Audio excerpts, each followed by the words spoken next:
नमस्कार दोस्तों, welcome back to your own channel Wealth Saga. आज मार्केट ने नया रिकॉर्ड स्टैब्लिश किया। निफ्टी की ओपनिंग हुई 15,000 के ऊपर और क्लोजिंग भी 15,000 के ऊपर हुई है, जो कि दिखाती है कि क्लियर कट मार्केट में बुलिश मोमेंटम कंटिन्यू है और इसको सब्सटैंशिएट कर रहा है advance decline ratio. Advancing stocks are 1050 और डिक्लाइन स्टॉक्स आर अप्रॉक्सीमेटली 700, जो कि ये दर्शा रहे हैं कि मार्केट में बुलिश मोमेंटम कंटिन्यू है। लेकिन जब आप निफ्टी का और बैंक निफ्टी का चार्ट देखेंगे ना दोस्तों, तो इतना ज़बरदस्त एक इनपुट निकल करके आएगा, जो कि आपके लिए देखना और सीखना बहुत ज़रूरी है। फिलहाल निफ्टी 50 क्लोज हुआ 15,100 के ऊपर। निफ्टी बैंक ऑलमोस्ट 36,000 300 के ऊपर, बल्कि ज़्यादा ही था। 500 पॉइंट के आसपास की गिरावट हुई थी भाई, इंट्राडे हाई की बारे में बात करें तो। लेकिन 36,000 के नीचे क्लोज हुआ है, लेकिन 300 पॉइंट फिर भी ऊपर है। सेंसेक्स 600 पॉइंट ऊपर, जैसा कि एक्सपेक्टेड था कि 51,000 आज सेंसेक्स तोड़ेगा, 15,000 और निफ्टी 50 तोड़ेगा और 36,000 निफ्टी बैंक तोड़ेगा। तो सिमिलर काइंड ऑफ एक्शन हुआ, जिस मात्र निफ्टी बैंक थोड़ा सा शाय अवे कर गया फ्रॉम 36,000 लेवल्स। लेकिन बात करें मिड कैप स्मॉल कैप की, तो दोस्तों उन कैटेगरी ऑफ स्टॉक्स में भी अच्छी खासी तेजी नजर आई। और दोस्तों वही माहौल, पॉजिटिविटी का माहौल ग्लोबल मार्केट्स में भी चल रहा है। Mild profit booking to mild positive. लेकिन जो इंडियन मार्केट्स में चल रहा है वो ग्लोबल मार्केट्स में नहीं चल रहा है। Indian markets are totally bullish. आज के जो टॉप गेनर्स के बारे में बात करें, निफ्टी 50 के 50 स्टॉक में से जो टॉप 4 गेनर्स थे, उसमें थे M&M, Hindalco, Tata Motors and Shri cement. और टाटा मोटर्स को लेकर के बहुत स्पेसिफिक न्यूज़ भी हैं, 2-3 न्यूज़ हैं दोस्तों, उनके बारे में बातचीत करेंगे। आगे हम लोग इंपॉर्टेंट न्यूज़ के बारे में न्यूज़ सेक्शन में कवर करेंगे। बात करें टॉप लूजर्स की, तो दोस्तों अब ये प्रॉफिट बुकिंग एफएमसीजी सेक्टर में अभी भी थम नहीं रही है। ऑल्दो एचयूएल मॉर्निंग के टाइम तो ऊपर था, लेकिन उसके बाद फिर से उसमें हायर लेवल से प्रॉफिट बुकिंग नजर आई। बात करें ब्रिटानिया की, दोस्तों ब्रिटानिया में भी करीब 2% की गिरावट। कोटक महिंद्रा बैंक, डिवीज लैब के रिजल्ट्स तो अच्छे थे, अप्रॉक्सीमेटली 40% के आसपास रिजल्ट्स में प्रॉफिट में बढ़ोतरी थी। लेकिन दोस्तों ये चीज़ एक्सपेक्टेड थी, एटलीस्ट मैंने तो एक्सपेक्ट कर रखी थी। इसीलिए रिजल्ट आने से पहले मैंने डिवीज लैब को खरीद रखा था और ये चीज़ मैंने आप लोग के साथ शेयर भी करी थी। दोस्तों ज्ञान बांटने से बढ़ता है, इसलिए मैं आपको सारी चीज़ें जो हम लोग एज अ मेंबर्स डिस्कस करते हैं, तो आपके साथ शेयर जरूर करते हैं, ताकि आप लोग की भी लर्निंग्स इंप्रूव होती रहे। तो उसके लिए आपको टेलीग्राम चैनल को ज्वाइन करना जरूरी है। टेलीग्राम चैनल ज्वाइन करें और उसको सर्च करें वेल्थ सागा, आपको मिल जाएगा and you can join that. फिलहाल अगर हम लोग बात करें कि निफ्टी और निफ्टी बैंक में क्या चल रहा है, तो दोस्तों आपके सामने आप देख करके हैरान हो जाएंगे कि निफ्टी और निफ्टी बैंक का जब मैं आपको इंट्राडे चार्ट खोल के दिखाऊंगा, there will be a different look altogether. फिलहाल अगर डेली कैंडल के बारे में बात करें, तो निफ्टी 50 में अच्छी खासी आपको तेजी दिखाई पड़ रही है। मार्केट गैप अप ओपन हुई और ओपन हुई 15,000 के लेवल्स के ऊपर। उसके ऊपर से थोड़ा सा मूवमेंट ऊपर साइड ही रहा, लेकिन ऊपर के लेवल से नीचे से प्रॉफिट बुकिंग आई। ऑलमोस्ट मार्केट पूरे दिन फ्लैट ही कारोबार होता रहा। बात करें अगर आरएसआई की, दोस्तों तो RSI is presently trading at 68। RSI 68 पे समय ट्रैवल कर रही है। तो 68 का मतलब ये है कि उसमें स्ट्रेंथ अभी भी बाकी है और आप कोई भी बहुत बड़ा मेजर क्रैश या फिर कोई बहुत बड़ा मेजर करेक्शन एक्सपेक्ट नहीं कर सकते हैं।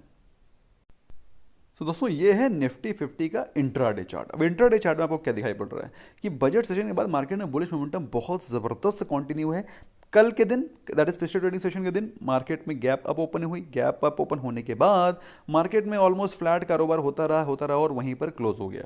ओके, आज भी सेम केस हुआ। मार्केट ने गैप अप ओपनिंग दी 15,100 के ऊपर और उसके बाद गैप अप ओपन होने के बाद यहीं पर ऑलमोस्ट उसी रेंज पे मार्केट चलती रही। ज़्यादा कोई खास मोमेंटम आपके लिए बाइंग अपॉर्चुनिटी निकल करके नहीं आई। लेकिन अगर आप निफ्टी बैंक देखेंगे तो और भी इंटरेस्टिंग एनालिसिस आएगी सामने। दोस्तों ये है निफ्टी बैंक का चार्ट। निफ्टी बैंक ओपन होता है गैप अप और उसके बाद और भी तेजी से मोमेंटम पकड़ करके वो ऊपर जाता है। लेकिन उसके बाद by the end of the day almost वो सारी की सारी जो गैप है वो कवर होकर के ऑलमोस्ट अपने ओपनिंग लेवल के आसपास आ जाता है। आई वोंट से कि बिल्कुल ओपनिंग लेवल पे आ जाता है, बट यस ओपन लेवल के आसपास आ जाता है। लेकिन जो गैप क्रिएट होता है वो उसका अपसाइड होता है। ये तो बात थी पिछले ट्रेडिंग सेशन की। आज भी वही हुआ, यहाँ पे क्लोजिंग हुई थी, यहाँ पे क्लोजिंग हुई थी, आज भी गैप अप ओपन हुआ। उसके बाद इनिशियल 15 मिनट्स में अपसाइड मोमेंटम आया। पूरे दिन आपके पास अगर आप देखेंगे तो वो पूरा का पूरा गैप फिल करने में ही टाइम निकल गया और almost no movement at all. और जहाँ पर मार्केट ओपन हुई थी उससे स्लाइट अमाउंट ऑफ नीचे ही क्लोजिंग हुई है। लेकिन बात करें जो जो पॉजिटिव आपको मोमेंटम दिखाई पड़ रहा है वो सिर्फ इसलिए है क्योंकि गैप अप ओपनिंग हुई है। तो कहने का मतलब क्या है? कहने का मतलब ये है कि आजकल इंट्रा डे में अगर आप सोचें कि कोई अपॉर्चुनिटी है तो ज़्यादा कोई खास अपॉर्चुनिटी बन के निकल नहीं आ रही है। बहुत ज़्यादा आपके पास अगर ऑप्शंस में आप ट्रेड कर रहे हैं तो maximum you can go for may be 10%, 10% targets. तो 10% से ज़्यादा का मोमेंटम बन ही नहीं रहा है। जैसे आप लेना शुरू करते हैं फिर ऊपर चला जाता है, जैसे आप से लेंगे फिर नीचे चला जाएगा। तो यू कैन नॉट टेक, इससे आप देखें अगर 15 मिनट्स की कैंडल लगी है तो 15 मिनट्स में सिर्फ अगर आप पाएंगे कि only one candle will be there जिसमें कि पॉजिटिव मोमेंटम हो रहा होगा, उसके बाद फिर से रेड कैंडल बन जाएगी। One green candle after one red candle, one green candle one red candle. So अगर आप सोचें कि इस अगर आप बियरिश ट्रेड लेते हैं और वो भी इस बुलिश मार्केट में, तो मे बी आप थोड़ा सा हो सकता है प्रॉफिट बना सकें। This was the momentum which you could have chased. लेकिन इतनी बुलिश मार्केट में बियरिश मोमेंटम को ट्रेड करना इज़ नॉट वाइज। तो ऐसे में दोस्तों it's not very very easy to trade in this kind of market.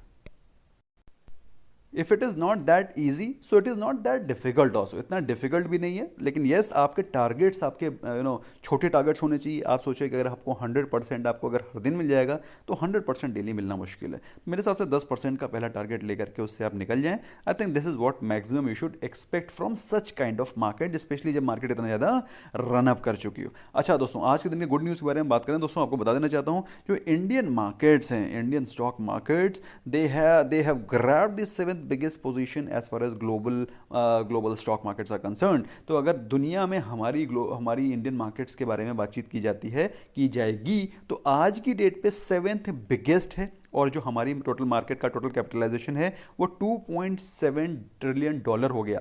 By the way India में सिर्फ 3% लोग ही, ब्रॉडली 3% लोग ही स्टॉक मार्केट में ट्रेड या इन्वेस्ट करते हैं। तो जो 97% लोग जब इन्वेस्ट करना शुरू करेंगे तो मार्केट में सुनामी आएगी। Believe me guys, the market will flood. तो दोस्तों इन्वेस्टमेंट करने की कोई अपॉर्चुनिटी ढूंढ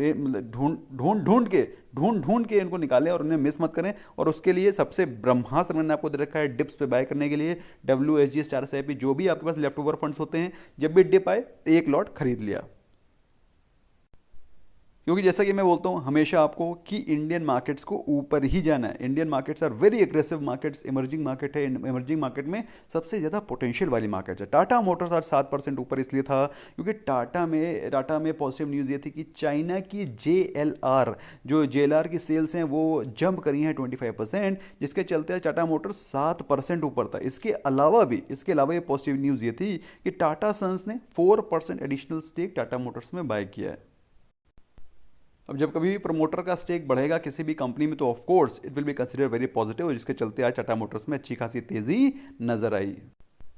अच्छा, आज कुछ पावर सेक्टर स्टॉक्स में भी तेजी नजर आ रही थी, जैसे कि पावर ग्रिड। और पावर ग्रिड का रीज़न क्या था कि मूडीज़ ने पावर सेक्टर के आउटलुक को स्टेबल डिक्लेयर किया है। बेसिकली उसने अपग्रेड किया है पावर सेक्टर के आउटलुक को फ्रॉम नेगेटिव टू स्टेबल। क्योंकि दोस्तों इंडिया में अच्छी खासी ग्रोथ चल रही है, सभी की सभी फैक्ट्रीज बूम कर रही हैं, सभी सेक्टर्स जूम कर रहे हैं। ऐसे में दोस्तों पावर की रिक्वायरमेंट तो इंडिया को होगी ही। जैसा कि मैं हमेशा बताता हूँ कि power sector, India is a power hungry country, power sector को तो इंप्रूव होना ही होना है, लेकिन इससे कितना प्रॉफिट जनरेट करके वो कंपनीज लेके जा पाएंगी, ये एक बहुत बड़ा क्वेश्चन रहता है दोस्तों। इसीलिए पर्सनली मैं समहाउ पावर सेक्टर कंपनीज में इन्वेस्ट नहीं करता हूं, because India is a power hungry country. India में पावर की ज़रूरत बहुत ज़्यादा है, लेकिन उस पावर की रिक्वायरमेंट से प्रॉफिट ज़्यादा जनरेट नहीं कर पाती हैं कंपनीज। फिलहाल बात करें दोस्तों गवर्नमेंट के डाइवेस्टमेंट के बारे में, तो ऐसा कहा जा रहा है कि गवर्नमेंट जितने PSUs अभी लिस्टेड हैं जो बजट में बोले गए थे फॉर डाइवेस्टमेंट, अगर उनका डाइवेस्टमेंट कंप्लीट हो जाता है तो और भी PSUs में डाइवेस्टमेंट की बात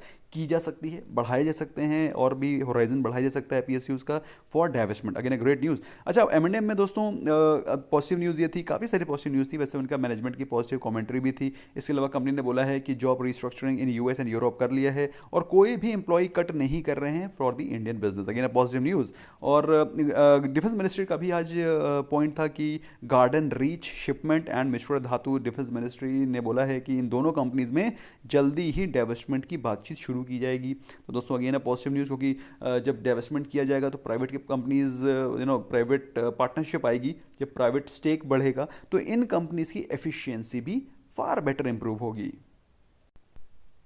वैसे दोस्तों ज़्यादा आज मार्केट में नेगेटिव न्यूज़ थी नहीं, लेकिन कुछ इंपॉर्टेंट न्यूज़ है जो कि आपको पता होनी चाहिए। पहली चीज़ तो एनएमडीसी ने आयरन ओर के प्राइसेस को कट किया है बाय 600 पर टन। अगर आप कहें तो भाई ये बात मेरे लिए, अगर एज अ स्पेसिफिक मेरे बारे में बात करें दोस्तों, मुझे तो ये न्यूज़ पॉजिटिव लगती है कि भाई अगर आयरन ओर के प्राइसेस कम होंगे तो भाई इससे क्या होगा, इससे मैन्युफैक्चरिंग कॉस्ट कम आएगी, तो इसका कैस्केडिंग इफेक्ट ये होगा कि जो रॉ मटेरियल कॉस्ट के साथ साथ जो मैन्युफैक्चरिंग कॉस्ट है वो नीचे आएगी और इन्फ्लेशन कम होगा। तो मेरे हिसाब से I consider this to be a welcome decision. लेकिन एनएमडीसी एज अ कंपनी उसके लिए पॉजिटिव न्यूज़ नहीं है, क्योंकि उनका रेवेन्यू हिट होगा।